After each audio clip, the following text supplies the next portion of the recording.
Fala cavalo, seja bem-vindo a mais um vídeo aqui na Horsepower Pro. Eu sou o Guabai e já te peço, se ainda não é inscrito, se inscreve no nosso canal, que esse ano a gente vai ter muito mais conteúdo para vocês, muito mais história. Eu vou tentar trazer muita história que tá aqui nessas revistas da Flex para vocês.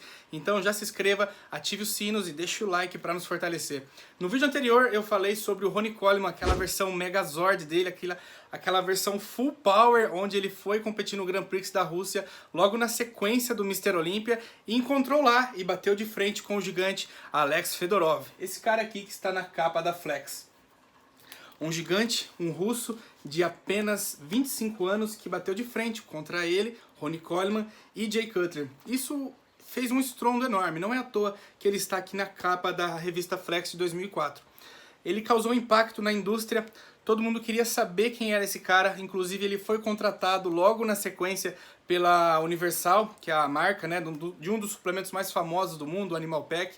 Então, antes de Frank McGrath, ele era a cara da Universal, ele que vestia aquela regata malhadinha, surrada, e depois passou a bola pro Frank dar continuidade na propaganda, no marketing da marca. Mas esse cara com apenas 25 anos mostrou todo o potencial dele, mostrou o quanto a Rússia é forte, né, no fisiculturismo e nos esportes de força.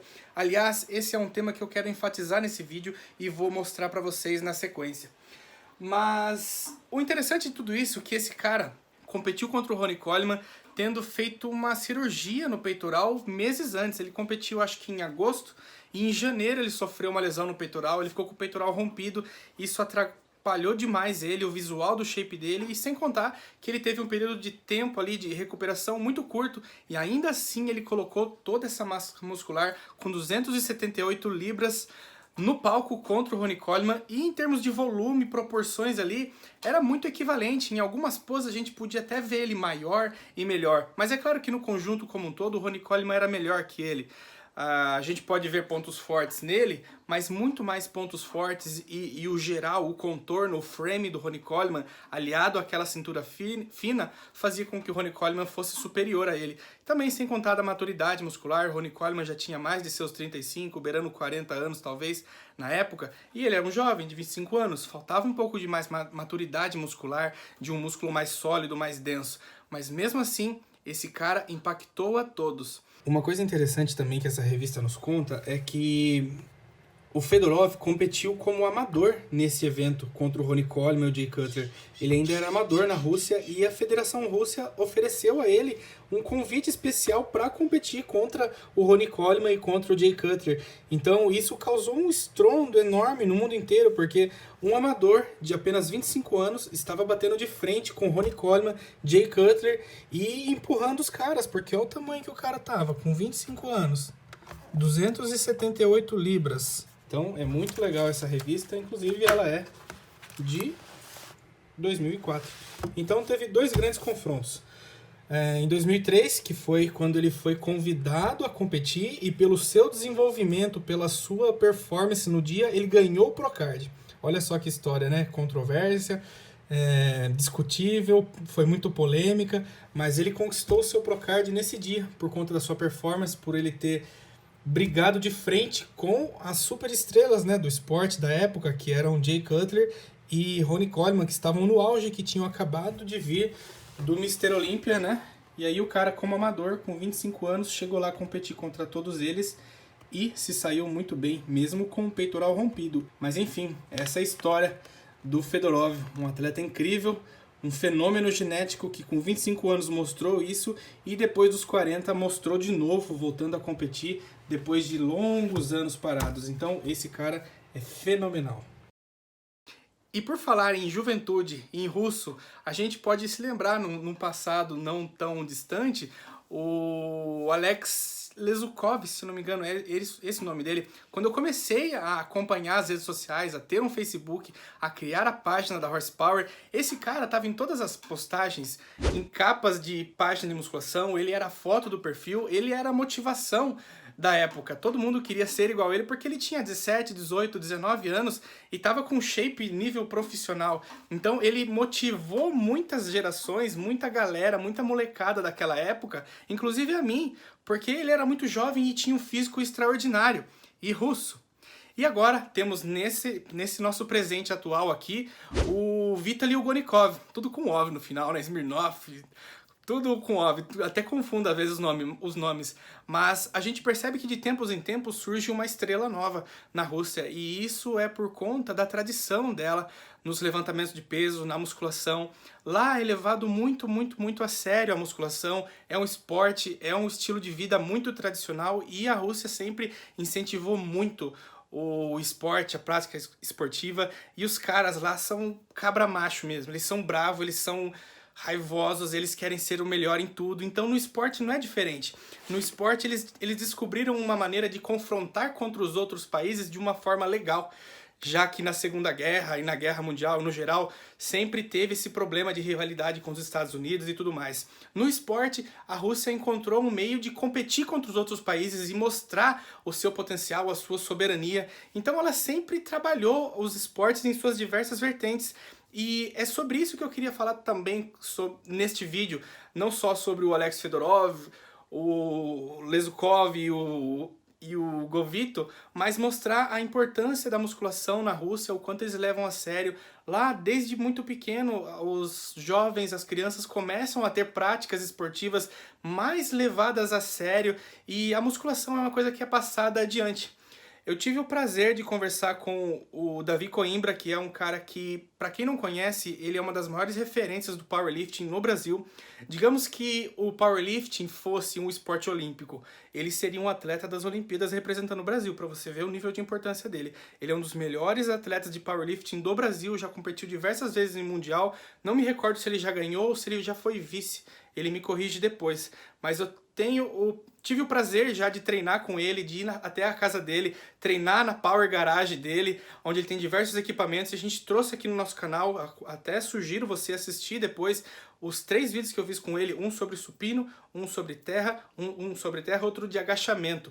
Dicas valiosas, até para quem não é do powerlifting, nem pensa em seguir carreira, nem praticar o esporte. As dicas que ele dá nesse vídeo de powerlifting servem muito para a musculação convencional, e eu tenho certeza que vai ajudar você a ter mais resultado na sua lombar, nas suas costas, no seu peitoral, no seu tríceps, nas suas coxas. Todas essas dicas você vai poder inserir no seu treino, e sem contar que o treinamento básico só tem benefício, visto o Ronnie Coleman, que também era um powerlifter. A gente pode ver na história diversos outros atletas que levavam o powerlifting ou começaram no powerlifting, e isso trouxe grandes benefícios para eles. Então assista esses vídeos com o Davi Coimbra. Mas voltando ao assunto, ele teve já a oportunidade de ir várias vezes à Rússia. Não é à toa que ele é um dos melhores do Brasil, ele teve a influência da Rússia na trajetória dele. Ele treinou lá, ele aprendeu lá também, ele estudou lá, ele passou vários anos lá absorvendo a cultura deles. Então, para saber um pouco mais desse país, eu fui diretamente a ele perguntar qual a experiência que ele teve lá e o que ele acha sobre a relação, né, dos russos com os ferros. E ele me mandou esse áudio aqui contando para vocês a experiência e a perspectiva que ele tem. Se liga só nesse áudio. Amigo, o que eu pude observar as 7 vezes que eu estive na Rússia é que existe uma forte influência cultural nos esportes de força. Você pode observar isso em momentos em que eles têm várias apresentações de esportes de força em praça pública. Agora, o que eu vejo de mais importante é uma herança familiar. Um pai que gosta de esporte de força, e lá são muitos, né, que gostam de esporte de força, desde cedo eles incentivam o filho dele a fazer um esporte de força, independente de qualquer modalidade que seja. Então, desde cedo o pai estimula a fazer força em movimento de powerlifting, em movimento de weightlifting, em movimento de strongman. Quando é criança, você já ensina a manusear um kettlebell, a manusear uma barra, desde criança, né?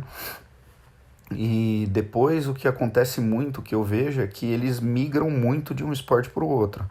Então tem atleta que é do powerlifting, vai para o bodybuilding, tem atleta que é do bodybuilding, vai para o powerlifting, tem atleta que é do powerlifting, vai para o strongman, tem atleta que migra do weightlifting para o powerlifting, do weightlifting para o strongman. Então tem vamos dizer, como eles foram estimulados desde cedo as atividades de força, eles ficam transitando entre essas modalidades na vida adulta depois, né? E então, vejo que é uma herança familiar e uma herança cultural mesmo, Acredito também que por causa de guerras, né, é onde a exposição de quem é mais forte é muito importante. Então, isso deve ser uma influência étnico-cultural muito forte. E também pela constituição, pela compleição física e genética deles, né, que é realmente privilegiada, tem uma estrutura musculoesquelética privilegiada. Então, pessoal, você vê aí a importância que a Rússia dá para o esporte. Eu me recordo até da campanha do Comitê Olímpico Russo para as Olimpíadas de 2014, se eu não me engano, foi a Olimpíada na Rússia. Para você ver o incentivo deles, teve uma campanha no metrô.